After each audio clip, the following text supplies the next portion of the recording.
¿Qué tal? ¿Cómo están? Bienvenidos a otra conversación en el Observatorio de Historia y Política del Instituto de Historia de la Pontificia Universidad Católica de Valparaíso. En esta oportunidad nos acompaña Paz Milet, una destacada profesora e investigadora del Instituto de Estudios Internacionales, para conversar sobre nuestras relaciones regionales. Paz Milet, bienvenida. Hola, muchas gracias por la invitación. Paz Milet estudió inicialmente periodismo, posteriormente relaciones internacionales en el Instituto de Estudios Internacionales de la Universidad de Chile. Tiene una enorme cantidad de trabajo en Flaxo, tiene una serie de publicaciones sobre temas de política regional y sobre temas de seguridad y defensa. Co-dirige un programa de la Fundación Konrad Adenauer sobre las relaciones con Perú. Y probablemente todos los estudiantes de relaciones internacionales, independientemente si estudian historia, periodismo o relaciones internacionales, conocen su libro Nuestros vecinos. Es uno de los pocos textos disponibles, no son muchos los que hay, sobre relaciones vecinales. En primer lugar, Paz, ¿por qué alguien desde el periodismo, con todas las posibilidades que el periodismo brinda, se dedica a las relaciones internacionales, pero además, ¿por qué en tu caso te centraste en el tema de las relaciones vecinales y no como más bien ocurre con más frecuencia en los temas más globales o más macro de este ámbito? Bueno, la verdad es que siempre cuando estudié periodismo me interesó los temas internacionales, fundamentalmente por mi experiencia de haber vivido en la infancia fuera de Chile, ¿no? Y los temas vecinales precisamente muy relacionados con esa experiencia. Yo viví mi infancia en Perú y siempre me llamó la atención el contraste que tenía entre lo que me habían enseñado en Perú y lo que después había percibido aquí en Chile, que eran visiones totalmente contrapuestas. Y mi área de especialización en los temas vecinales se fue dando también por ese interés que yo había captado desde mi infancia, pero también de manera fortuita, porque la mayor cantidad de proyectos que a mí se me presentaron para que pudiera asumir un rol de dirección o de conducción de los proyectos, ya estando en Flaxo Chile, fueron relacionados con la temática vecinal y regional. Los temas regionales no entran mucho ni en la agenda política ni en la agenda de los medios. Em, Más allá de cuestiones más o menos anecdóticas, como si un candidato presidencial peruano dijo que había que devolver el Huáscar, o algo que dice el presidente de Bolivia el Día del Mar.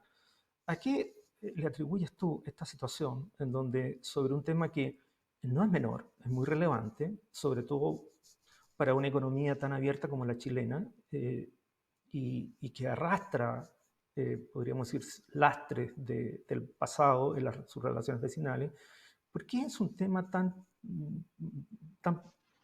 que no entra normalmente en la discusión? Es como, eh, ¿cuál es tu explicación acerca de eso? Bueno, yo creo que fundamentalmente hay tres explicaciones. Primero, que los temas internacionales en general no son temas que convoquen a la clase política, o sea, son temas que no captan votos mayoritariamente. Uno ve que son siempre los mismos representantes que están en las comisiones de relaciones internacionales, pero los temas regionales específicamente porque siempre ha existido, ¿no es cierto?, esta idea de que somos un buen alumno en un mal barrio y esta idea de alguna manera querer separarnos de la región. Y también en la lógica con los vecinos prima esta idea de permanentemente querer mantener el statu quo. Entender de que hubo una guerra, la guerra del Pacífico, fundamentalmente con los vecinos del norte, que nosotros la ganamos, y no querer reaccionar o responder frente a las demandas que estos nos plantean, sino que decir que, bueno, todo está saneado con los acuerdos de 1929 y de 1904. Y el escenario regional está bastante complicado, no solo por las consecuencias económicas y sociales de la pandemia, o la pandemia en sí, sino porque tenemos un escenario político complejo. Tenemos segunda vuelta próximamente en Ecuador, tenemos primera vuelta presidencial y parlamentaria en Perú. por ahí en noviembre, si mi memoria no me traiciona, tendremos elecciones parlamentarias en Argentina. Hay países que están muy complicados o porque ya tenían muchos problemas económicos y financieros, como por ejemplo el caso de Argentina o Ecuador. En muchos el PIB además ha caído fuertemente. Si tú tuvieras que, en,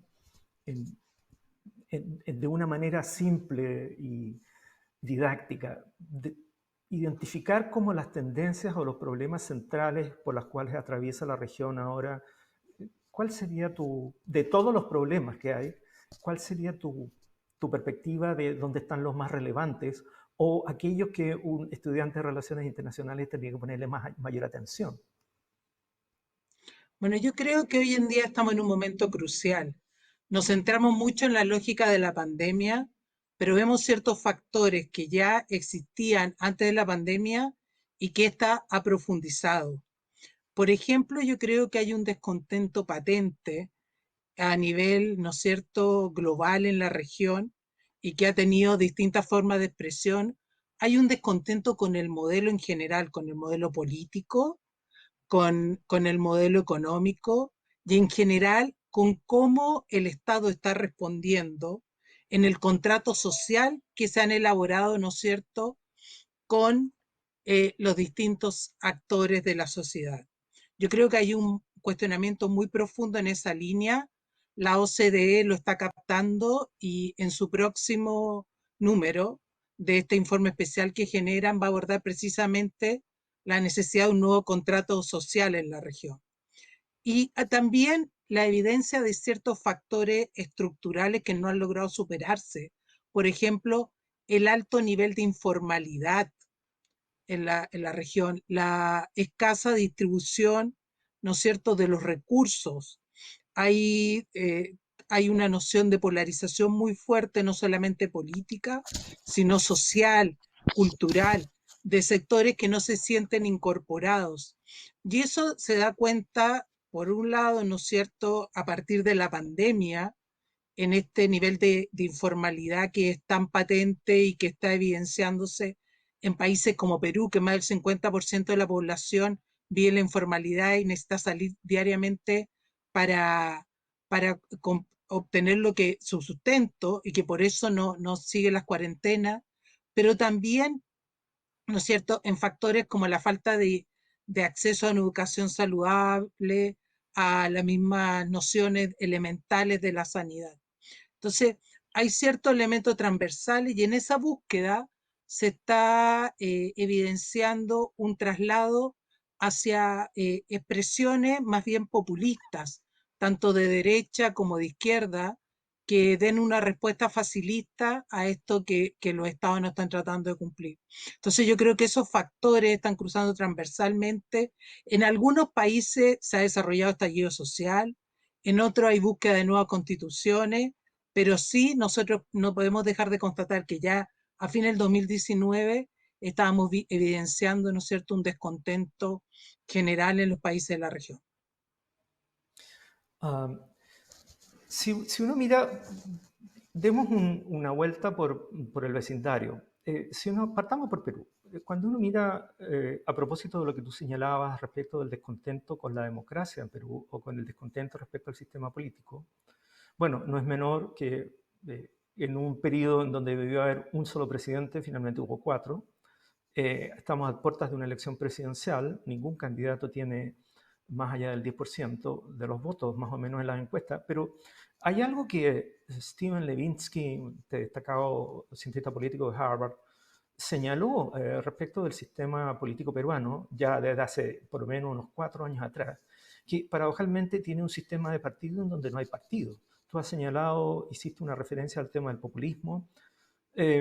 ¿Tendremos, en tu opinión, independientemente de quién gane, una nueva secuencia populista en Perú?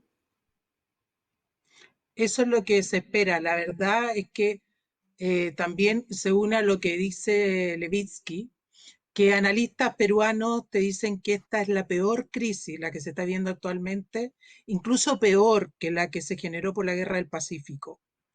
A eso se une, ¿no es cierto?, un descrédito generalizado de la clase política peruana, que no hay que olvidar que han estado involucrados, ¿no es cierto?, 4 expresidentes y algunos de los principales líderes políticos, tanto del oficialismo como de la oposición, en algunos de los principales escándalos de corrupción a nivel regional. Y además ha habido una serie de modificaciones que no se han realizado, por ejemplo, a nivel de constitucional, que permite que permanentemente se utilice esta noción de la vacancia por parte del Congreso. Entonces, en este escenario, en que además hay un descrédito general de la clase política, lo que están surgiendo son las figuras que tratan de separarse de esta idea de la política tradicional. Y en esa separación hay una opción por el populismo. La verdad es que uno ve que frente también a la inexistencia de partidos políticos, surgen permanentemente movimientos que llevan a estos líderes al poder y claramente se ve la posibilidad que en el actual escenario en que los 5 principales candidatos están empatados en un 10%, la diferencia la marquen, ¿no es cierto?, eh, promesas populistas. Y ese es el escenario que se ve hoy cada vez más concreto en Perú. Una de las cosas que llama la atención, visto desde fuera, es, salvo este, podríamos decir, estallido momentáneo en el verano de jóvenes en las calles, fundamentalmente estudiantes universitarios, en Perú da la impresión de que no hay una tradición de movimientos sociales. Los pocos, uno podría decir que hubo movimientos sociales en áreas andinas de comunidades indígenas en relación a temas medioambientales, proyectos mineros en donde el tema fundamentalmente era el agua. Eh, ¿Podemos suponer que ese movimiento universitario asociado a la deposición del presidente Vizcarra tendrá continuidad en el tiempo en Perú? Es que esa es una gran duda y es un fenómeno en desarrollo, como se Ya. dice. La verdad es que por primera vez en la historia de Perú se desarrolla una marcha de este alcance, movilizaciones de este alcance, sin una articulación central, porque la marcha de los 4 suyos, ¿no es cierto?, generada antes de la llegada de Toledo al poder, fue una marcha convocada, organizada.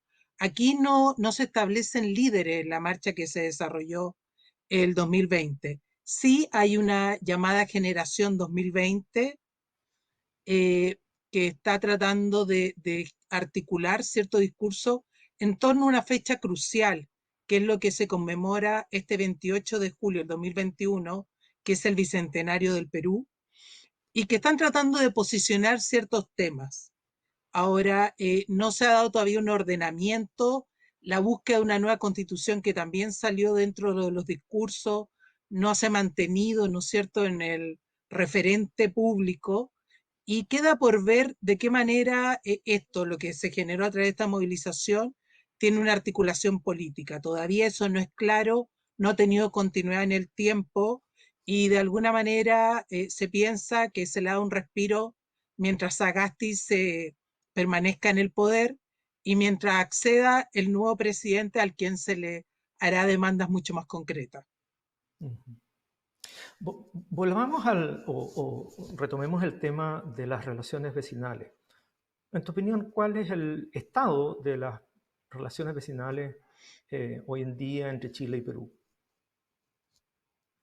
Bueno, creo que este es un momento particularmente propicio porque después del fallo de La Haya, que desde mi perspectiva no fue beneficioso para ninguno de los dos países, porque el beneficio que trae un fallo o el éxito en un fallo está muy en relación con las expectativas que uno puede tener respecto al resultado de este. Y yo creo que más allá de lo que se dice que fue una pérdida para Chile, para determinados sectores, tampoco en Perú fue visto como un éxito rotundo, porque ellos tenían expectativas crecientes respecto a lo que ese fallo les podía entregar. Y después de ese fallo, inmediatamente después surgieron una serie de temas que complicaron mucho la relación. El triángulo, ¿no es cierto?, terrestre, el tema de las acusaciones de espionaje, el distrito Yará a Los Palos, y prontamente, más allá de lo esperado, hoy vemos una agenda distinta, una agenda mucho más constructiva, desarrollada en torno a dos iniciativas. Uno son los gabinetes binacionales. El último, el del año 2020, no se pudo realizar por materia de pandemia, pero el 2019 se pudo constatar que algunos de los 150 temas que se estaban, ¿no es cierto?, dialogando, se había tenido un éxito importante. Y el otro proceso, el mismo bicentenario del Perú, en que Chile está apoyando muchísimo la conmemoración y está tratando de gestionar una serie de iniciativas en torno a ese tema. Entonces uno ve que en torno a estas dos iniciativas han surgido temas nuevos que falta por avanzar, pero que pueden, por ejemplo, tener un resultado muy propicio, sobre todo para los migrantes peruanos, para los chilenos que residen en Perú, como es homogenización de ciertos conceptos de ciertas normativas básicas, avances, por ejemplo, en integración energética. Entonces, uno ve que hay otra dimensión de la relación bilateral en los últimos años que no se esperaba posible en momentos en que estuvimos involucrados en un tema como el de, ¿no es cierto?, del límite marítimo en la Corte Internacional de Justicia de La Haya. Am, por lo tanto, ya no tendría sentido seguir hablando de las famosas cuerdas separadas de esa época.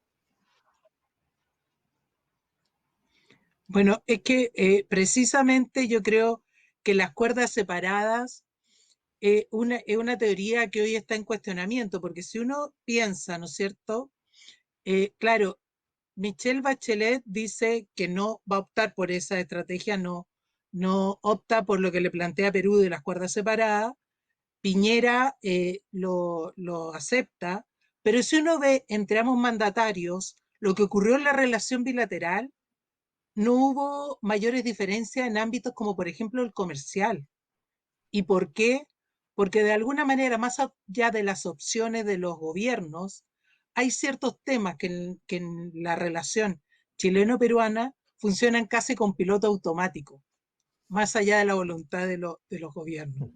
Entonces es interesante ver cómo entre uno y otro gobierno no hubo mayores diferencias en ciertas áreas, sí quedaron, ¿no es cierto?, postergados ciertos temas en el ámbito de la diplomacia bilateral, como los 2+2, ¿no es cierto?, el COSED, el Comité de Seguridad entre ambos países, pero otros temas que dan mayor dinamismo en la relación bilateral funcionan casi con piloto automático más allá de la voluntad de los países. Mm. Pasemos a Bolivia.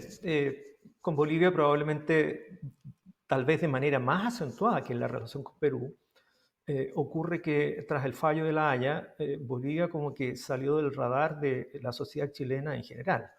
Y si los bolivianos no tuvieran el Día del Mar, que suele aparecer en los noticiarios de televisión, probablemente estaríamos solo enterados de que de nuevo hay una situación de tensión política a propósito del juicio a la expresidenta Yanine Áñez, pero mm, parece que nadie se acuerda ya que todavía hay un juicio pendiente a propósito de las aguas del Silala.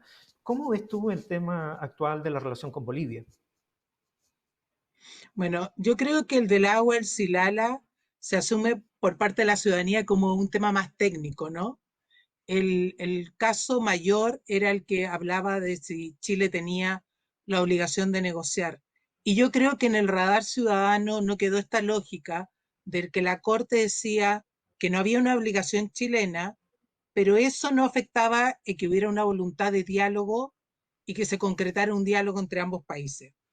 Eso, además, de alguna manera, queda fuera de nuestra perspectiva con la salida de Evo Morales del poder y claramente para Yanine Áñez la relación con Chile no fue prioritaria dentro de lo que se desarrollaba.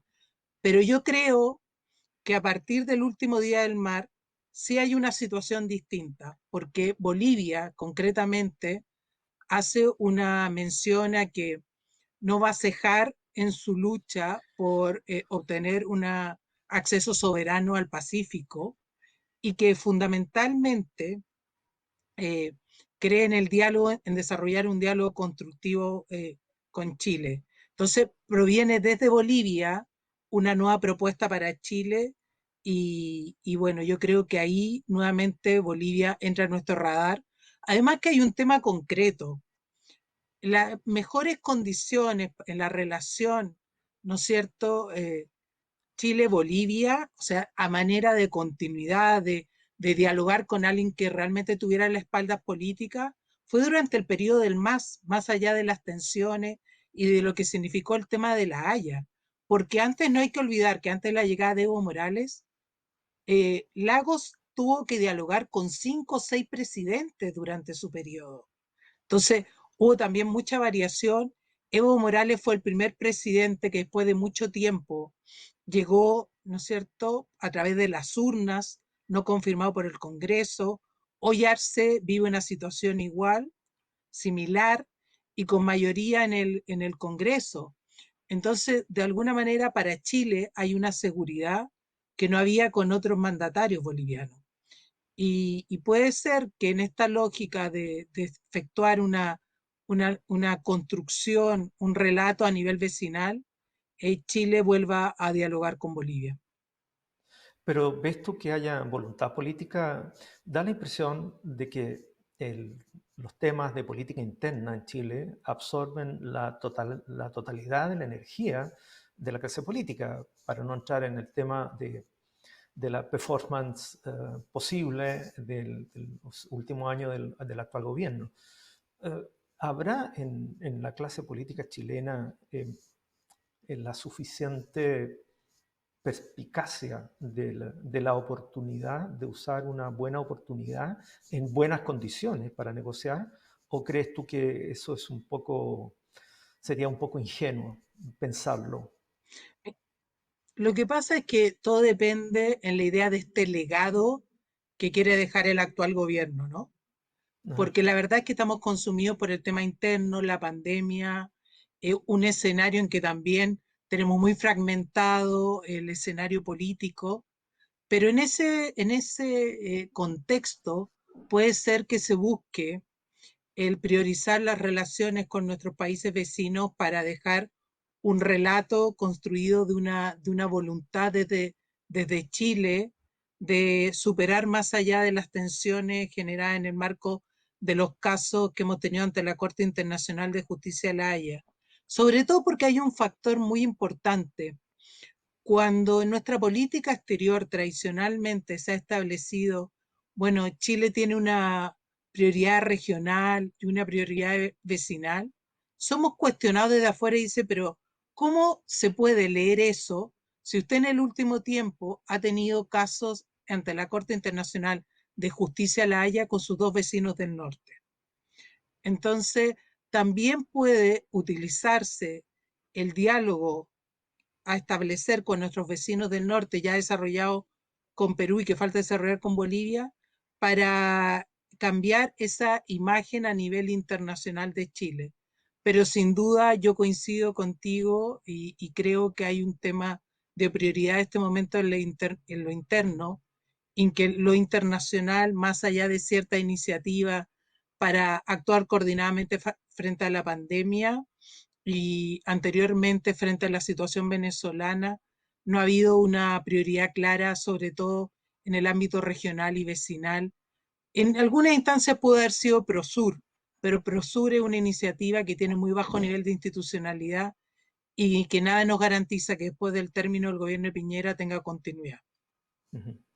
Ah, el presidente Aníbal Fernández estuvo y a mí, bueno, hay cosas que uno no sabe si finalmente son sorprendentes o no, pero para enterarnos de la agenda y del conjunto de acuerdos que se suscribieron a propósito de esa visita o respecto de los cuales hubo conversaciones, yo tuve que leer diarios argentinos, porque no había ningún diario en donde esa información estuviera. Um, También hay que decir de que las políticas exteriores argentinas a veces son excesivamente dependientes de los intereses e incluso de la personalidad política del primer mandatario, salvo probablemente respecto a la relación con Brasil, en donde por razones que tú puedes explicar o que podemos conversar, la relación con Brasil siempre es un tema fundamental para la política exterior argentina. Eh, las relaciones fueron muy buenas entre la administración Piñera y el gobierno de Macri, las relaciones ahora parece un tanto más distantes, pero de nuevo, uno podría decir un poco probablemente también respecto a Argentina, que hay muchos ámbitos en donde la relación bilateral ha tenido una suerte de inercia que las hace que funcionen de manera independiente de los gobiernos de turno. Yo recuerdo, por ejemplo, en el gobierno de Lagos, a propósito de la crisis del gas con Kirchner, la relación política se deterioró mucho, pero el nivel de cooperación que se había generado entre Fuerzas Armadas a propósito de proyectos binacionales se siguió desarrollando. ¿Cuál es tu percepción de lo que está pasando ahora en la relación bilateral con Argentina? Bueno, sin duda no se alcanzan los niveles que tenían en la década de los 90, cuando nosotros vivimos todo este proceso de desarrollo de un acercamiento inusitado, no solamente a nivel fronterizo, a nivel también de la Fuerza Armada, de materia de seguridad. Aquí hay dos temas que son determinantes. La primera etapa de la relación, ¿no es cierto?, en democracia, de alguna manera el paraguas institucional y el paraguas que guiaba la relación bilateral estaba dado por el Tratado de Paz y Amistad, ¿no es cierto?, que fue propiciado por el Vaticano. Después hay dos iniciativas, dos conceptos que son fundamentales en lo que es la actual relación chileno-argentina. Por uno, el Tratado de Maipú, suscrito entre Cristina Fernández y Michelle Bachelet, que es un aterrizaje, una actualización ya más concreta del Tratado de Paz y Amistad. Y por otro lado, no hay que olvidar la iniciativa Chile-Argentina 2030, que están desarrollando ambos gobiernos, liderados por ambas cancillerías, DIPLANE, particularmente en el caso chileno, en lo que participan actores sociales, académicos y en el caso político, y en el caso de Argentina tiene una participación bastante destacada gobernadores regionales. Ahí, de alguna manera, se relevan los temas que son fundamentales en la relación bilateral. Pero sin duda, los avances que se tengan en esa instancia deben ser rescatados por los gobiernos centrales. Con Macri hubo afinidad política de Piñera, pero no es la misma afinidad que existe con Fernández. Habían expectativas en el marco de que para Chile Argentina es un aliado estratégico, pero Fernández, bueno, no hay que olvidar que apenas entró estaba todo el tema de la pandemia y yo creo que también no hay el mismo nivel de empatía que se tenía con Macri. No podemos dejar de constatar eso. O sea, las declaraciones de Fernández en medio de la pandemia fueron poco propicias o poco diplomáticas, de alguna manera, pero para Chile siempre hay una prioridad muy clara de la vinculación con Argentina. Hoy se está trabajando en el ámbito de los corredores, que es un tema fundamental, ¿no es cierto?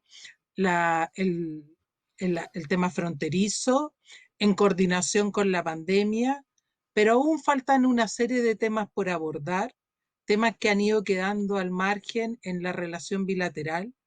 Y sin duda no hay que olvidar que durante Piñera 1 y durante Piñera 2 hay un tema que es concreto y que siempre está presente en la relación que en Argentina, que es la extradición que no se otorgó de Galvarino Pablaza. Pasemos un poco a un espacio distinto, pero no menos relevante, que son los procesos de integración. Recientemente aquello que debió ser una, entre comillas, celebración, el 30º aniversario de la creación de Mercosur, terminó en una suerte de desaguisado, en donde el presidente de Uruguay solicitó mayor flexibilidad y el presidente Aníbal Fernández, que tenía la presidencia pro tempore, le dijo que si no le gustaba se podía ir. Dijo, si somos un lastre, se pueden cambiar de barco. Bolsonaro había dicho lo que tenía que decir y se había de hacer otra cosa. El Mercosur ha tenido una historia que es un poco como montaña rusa, pero claramente pasa por un mal momento. El tema que lleva más de 10 años de negociación de un tratado Mercosur-Unión Europea, de nuevo aparece absolutamente estancado, incluso ahora, con más trabas europeas de las que había hace un par de años atrás. ¿Cuál es tu percepción?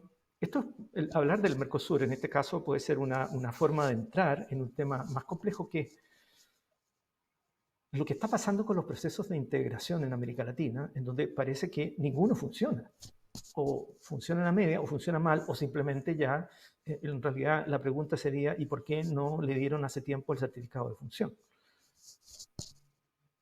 Exactamente. Y en el caso del Mercosur, más allá de las crisis y el estancamiento de los principales procesos de integración en la región, el caso del Mercosur es un caso bastante emblemático. Es una iniciativa que en los 10 primeros años tuvo mucho éxito, que fue visto como una experiencia de integración en la región, porque significaba, ¿no es cierto?, la liberalización, por un lado, de varios productos, pero también en una lógica más estratégica, significaba un acercamiento entre dos países que tradicionalmente habían sido rivales, como Argentina y Brasil, que empezaron a integrarse en una lógica de proyectos y después ya plantearon esta iniciativa a Uruguay y Paraguay.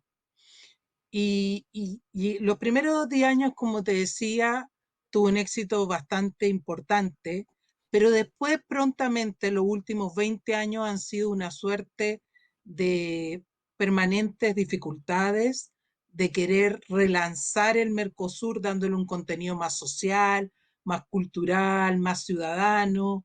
Se han creado instituciones, pero la gran pregunta es ¿para qué?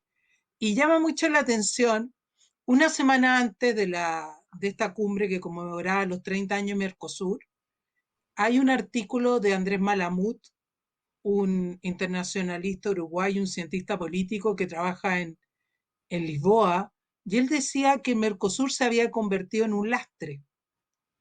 Lo rescata la calle Pou diciendo que lo que no puede pasar es que Mercosur limite la posibilidad de avanzar y se termine convirtiendo en un lastre, algo que a lo que reacciona Fernández.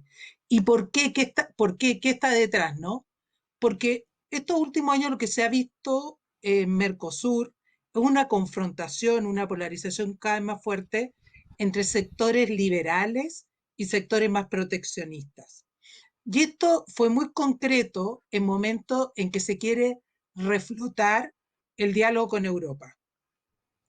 Dilma Rousseff vio esta posibilidad como de, a través de este acuerdo, ¿no es cierto?, casi mantenerse más tiempo en el poder. Entonces, busca que sus socios hagan una propuesta concreta para iniciar el diálogo con la Unión Europea, reiniciarlo después de bastante tiempo, y Argentina hace una propuesta muy pasada en expectativas, en demandas, e incluso en ese momento lo que se pensó es decir, sigamos negociando y después que Argentina negocie por su lado. Se llega a un acuerdo con la Unión Europea, un acuerdo que todavía falta que firmen algunos de los mandatarios europeos y después la ratificación de los congresos. E inmediatamente surge, cuando se hace este anuncio de que se está planteando que ya se ha llegado a cierto éxito con este acuerdo con la Unión Europea, surge la voz de Macron diciendo, a ver, ¿qué es esto? Esto daña fundamentalmente a los sectores franceses, entonces no podemos seguir adelante en estas condiciones, reestudiemos el acuerdo. El acuerdo, el último acuerdo que se logró, casi desde el inicio es cuestionado. Y cuando se anuncia que ya se está terminando, se dice, a ver, pero faltan los sectores más conflictivos. Entonces fue un anuncio que fue de alguna manera muy apoyado desde Argentina, pero muy cuestionado desde otros sectores e incluso de organizaciones de la sociedad civil europeas que decían no podemos negociar con un Bolsonaro.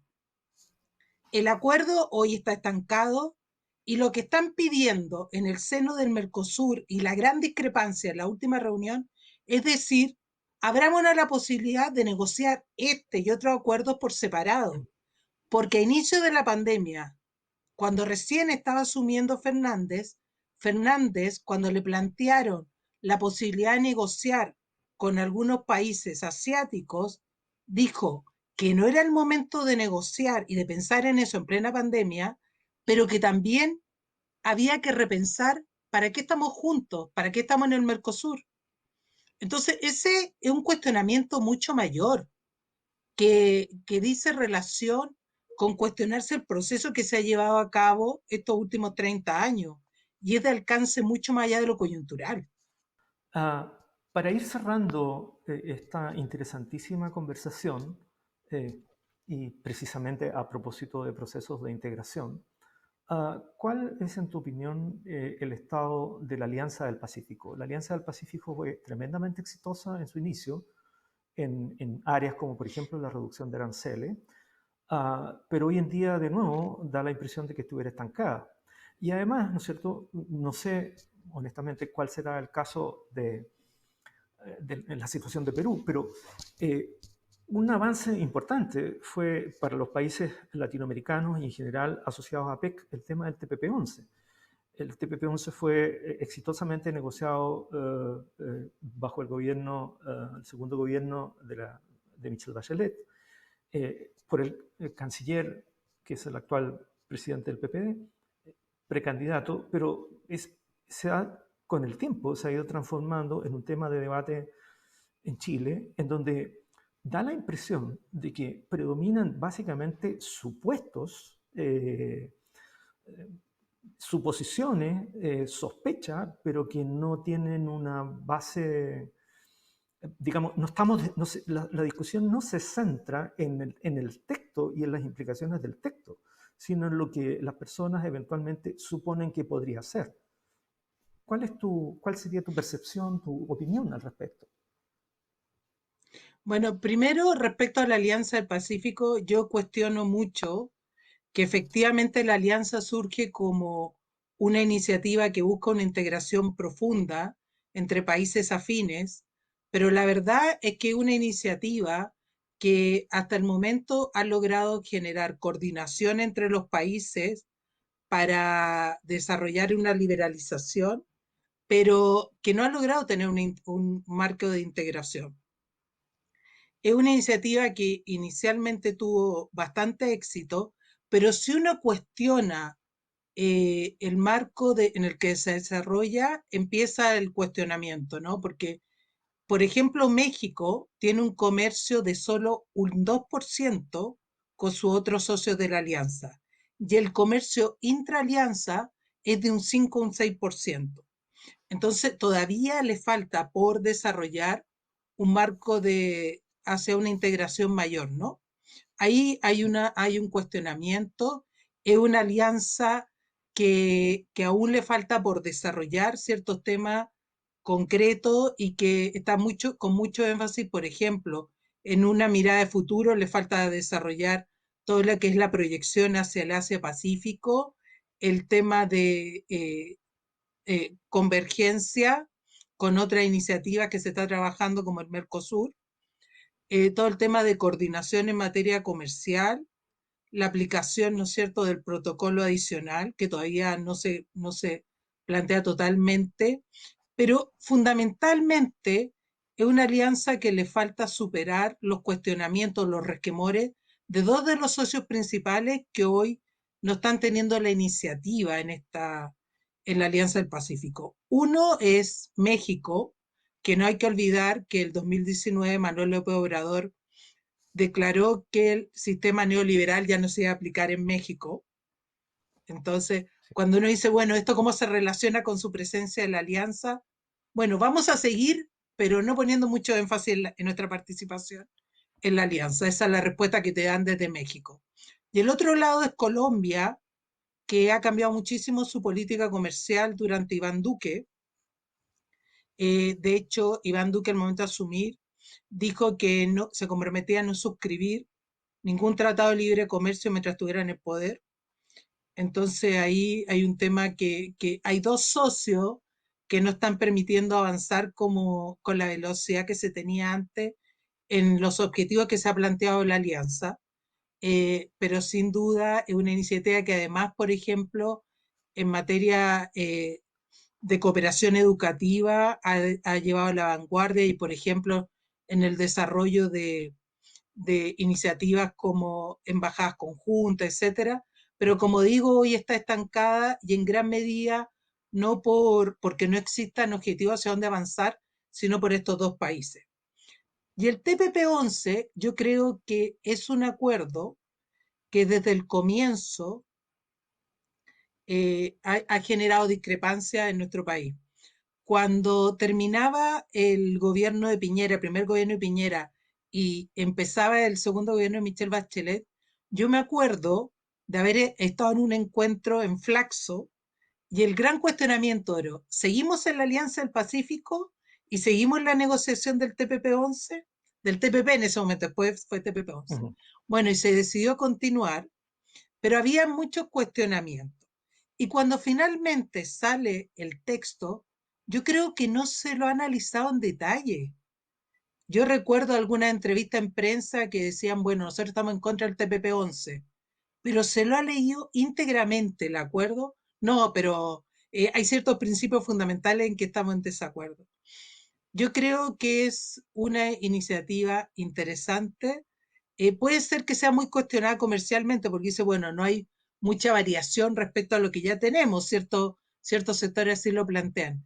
Pero los acuerdos no solamente responden a la lógica comercial, sino que en determinado acuerdo es importante estar porque estratégicamente nos vinculan con otras regiones y entre el actual escenario internacional en esta confrontación de las principales potencias, es muy importante no desechar las invitaciones de suscribir, ratificar un acuerdo de esta envergadura que además nos abre una proyección hacia una lógica de ciertos sectores fundamentales. Paz Milet, muchas gracias por esta interesante y tremendamente ilustrativa conversación acerca del panorama regional. Y esperamos Muchas poder gracias a tenerte de ustedes. nuevo en otra conversación en el observatorio. Muchas gracias.